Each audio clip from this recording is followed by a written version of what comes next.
दोस्तों आज के इस वीडियो में हम आपको एक सच्चा वाकया बताने वाले हैं जिसमें एक औरत की शादी एक नामर्द आदमी के साथ में हो गई। उसके बाद में उस औरत ने उस आदमी के साथ में जो कुछ किया उसके बारे में जानकर आप भी हैरान हो जाओगे।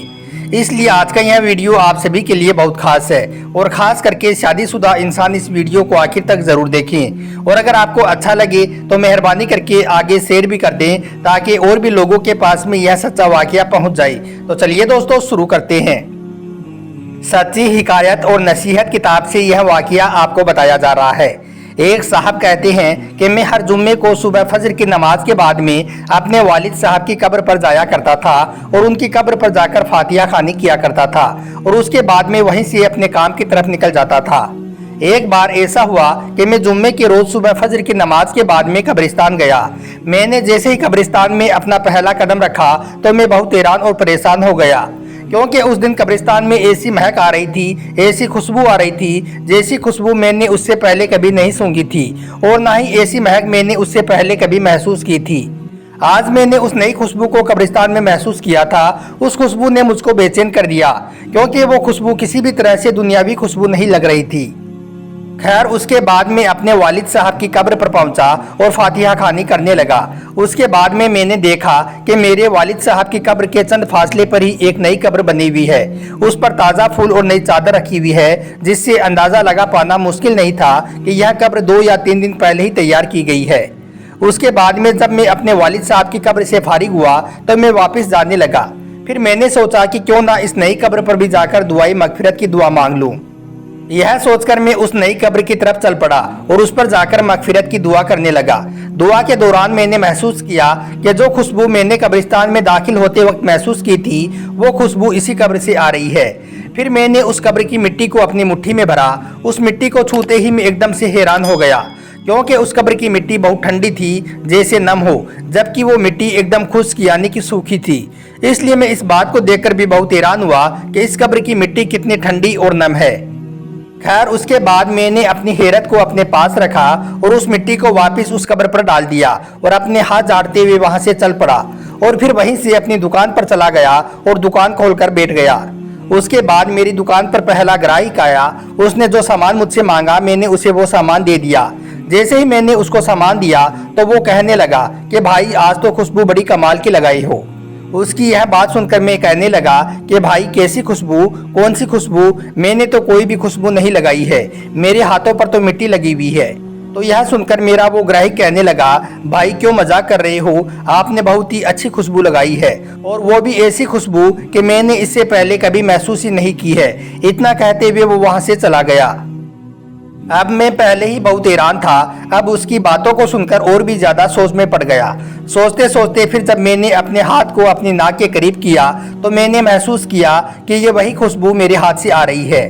उसके बाद पूरे दिन में उस नई खुशबू को महसूस करता रहा। इस दौरान मैंने कई बार अपने हाथ भी धो लिए थे मगर वो खुशबू मेरे हाथ में वैसे ही मौजूद रही।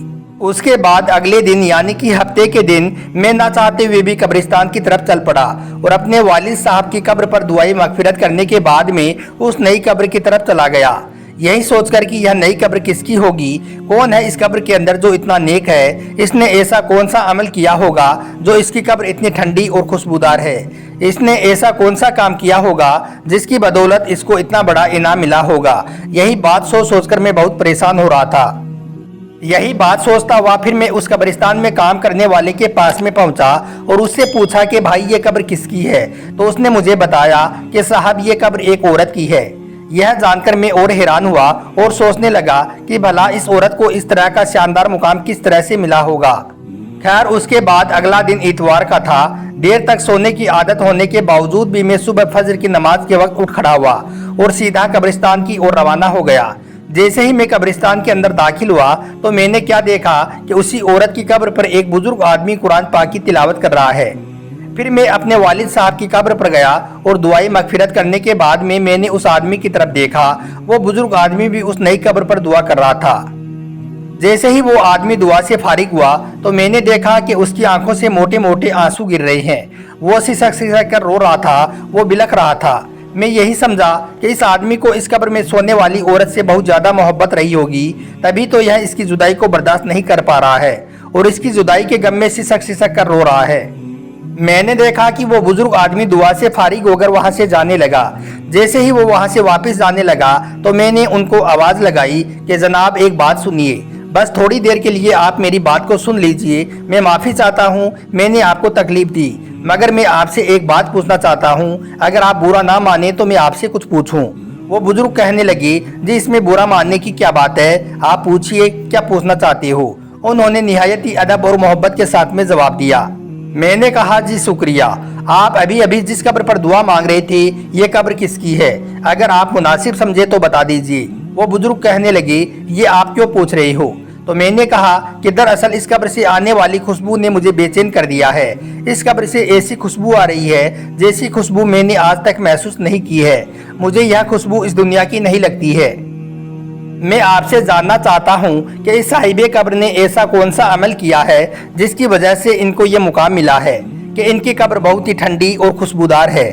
تو یہ سن کر اس بزرگ نے ٹھنڈی آہ بھری اور کہنے لگے قبر ٹھنڈی اور خوشبودار کیوں نہ ہوگی، اس نے اللہ کو راضی ہی اسی طرح سے کیا ہے۔ یہ سن کر میں کہنے لگا جی میں یہی تو جاننا چاہ رہا ہوں کہ اس نے ایسا کون سا عمل کیا ہے، ایسا کون سا کام کیا ہے جس سے ان کو یہ انعام ملا ہے۔ پھر وہ بزرگ کہنے لگے جی یہ میری بیوی کی قبر ہے، 30 سال کا ہمارا ساتھ رہا۔ میں 4 بہنوں کا اکلوتا بھائی ہوں۔ میری بہنوں اور میری ماں کو میرا چہرہ دیکھنے کا بہت ہی زیادہ شوق تھا۔ جیسے ہی میں کسی کام پر لگا تو انہوں نے چاند جیسی دلہن کی تلاش کرنی شروع کر دی۔ پھر کچھ ہی دنوں میں انہوں نے لڑکی بھی ڈھونڈ نکالی اور اس کے ساتھ میں میری شادی کروا دی۔ میری ماں اور بہنوں نے اپنے ارمان دل کھول کر پورے کیے۔ اس کے بعد شادی کی پہلی رات ہی میں نے اس کا گھونگھٹ اٹھانے سے پہلے اپنی پگ اس کے قدموں میں رکھ دی اور صاف صاف الفاظ میں اس کو بتا دیا کہ آپ مجھے معاف کر دو، میں آپ کا حق ادا کرنے میں قاصر ہوں، میں اس لائق نہیں ہوں کہ میں آپ کی خواہش کو پورا کر دوں۔ یعنی کہ میں نے اس کو صاف صاف یہ بتا دیا کہ میں ایک نامرد انسان ہوں، میں شادی نہیں کرنا چاہتا تھا، مگر میں اپنی ماں اور بہنوں کی خوشی کی خاطر خود غرض بن گیا تھا اور صرف ان کی خوشی کے لیے آپ سے شادی کی ہے۔ اب اگر آپ چاہو تو مجھ کو چھوڑ کر جا سکتی ہو۔ یہ سن کر میری اس بیوی نے میری پگ اٹھائی اور واپس میرے سر کے اوپر رکھ دی اور پھر کہا کہ آپ جیسے بھی ہو میرے سہاگ ہو، میرا نصیب ہو، مجھے اب آپ کے ساتھ ہی رہنا ہے۔ اس دن کے بعد سے اللہ کی اس بندی نے میرے ساتھ میں 30 سال کا وقت گزار دیا۔ میرے گھر والوں کی ہر کڑوی باتوں کو برداشت کیا، بانجھ ہونے کے تانے سنے، مگر میرا پردہ رکھا۔ اللہ کیسے اس قبر کو ٹھنڈا اور خوبصورت نہ کرتا جس نے اس دنیا میں اتنی پاک اور صاف زندگی گزاری ہو۔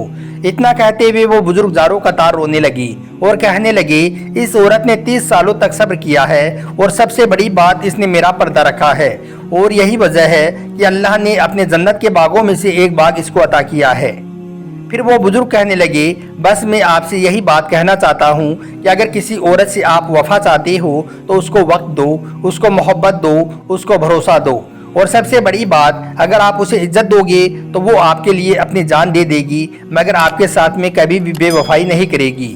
اور ایسی عورت جو صبر کرتی ہے، اپنے شوہر کی خامیوں کو، اپنے شوہر کی کمیوں کو چھپاتی ہے، ایسی عورت ولیہ ہوا کرتی ہیں۔